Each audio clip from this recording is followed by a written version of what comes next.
धुळे शहरातील डॉक्टर बाबासाहेब आंबेडकर जयंतीनिमित्त साजरा झालेला हा उत्सव खरोखरच प्रेरणादायी आणि उत्साहवर्धक ठरला। डॉक्टर बाबासाहेब आंबेडकर यांच्या विचारांना अभिवादन करण्यासाठी नागरिक मोठ्या संख्येने एकत्र आले होते। धुळे शहर आज पूर्णपणे भीममय झाल्याचे चित्र पाहायला मिळाले।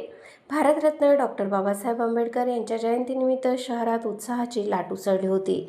शहरातील आंबेडकरांच्या पूर्णाकृती पुतळ्याजवळ सामूहिक अभिवादनाचा भव्य सोहळा पार पडला।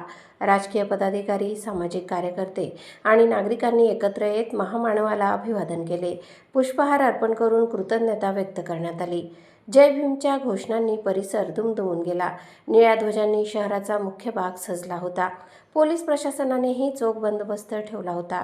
यावेळी विविध क्षेत्रातील मान्यवरांची मोठ्या प्रमाणात उपस्थिती होती। विशेष म्हणजे शालेय विद्यार्थ्यांनीही मोठ्या संख्येने सहभाग घेतला। विद्यार्थ्यांनी पुतळ्यासमोर नतमस्तक होत समतेचा संदेश आत्मसात केला। सामाजिक संघटनांनी कार्यक्रमाचे शिस्तबद्ध नियोजन केले होते। हजारो नागरिकांनी रांगा लावून अभिवादन केले। कार्यक्रम शांततेत आणि उत्साहात पार पडला। संविधानाबद्दल कृतज्ञता व्यक्त करण्यात आली। डॉक्टर आंबेडकर यांच्या विचारांचा जागर करण्यात आला। सामाजिक एकात्मतेचं दर्शन या निमित्ताने घडले। धुळेकरांनी मोठ्या उत्साहात जयंती साजरी केली। भीमजयंतीने शहरात नवचैतन्य निर्माण केले। हा उत्सव धुळे शहरासाठी अभूतपूर्व ठरला। प्रतिनिधी अजीम शेख सह स्वराज्य न्यूज धुळे। आणि हा जो पुतळा आहे हा आम्ही लोकवर्गणीतून उभा केलेला पुतळा आहे। महानगरपालिकेचं याच्यामध्ये कोणत्याही प्रकारचं योगदान नाही आहे। परंतु आपण जर बघितलं की आज जे महापुरुषांचे पुतळे जे उभे केले जात आहेत त्या पुतळ्यावरती कोट्यवधी रुपयाचा खर्च महानगरपालिका करते। परंतु बाबासाहेब आंबेडकर यांच्या पुतळ्यावर बाबतीत आमच्या संकल्पनेत बाबासाहेब आंबेडकरांचं पुतळ्याचं सुशोभीकरण केल्या जात नाही याची खंत आज मला वाटते।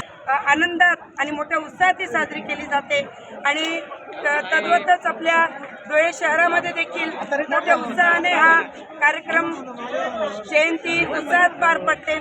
आणि या डॉक्टर बाबासाहेब आंबेडकरांच्या या अथांग ज्ञानाच्या महासागराच्या जयंतीनिमित्त मी संपूर्ण बहुजन समाजाला, या देशवासियांना, सगळ्यांना, समाज बांधवांना सगळ्यांना मी शुभेच्छा देते।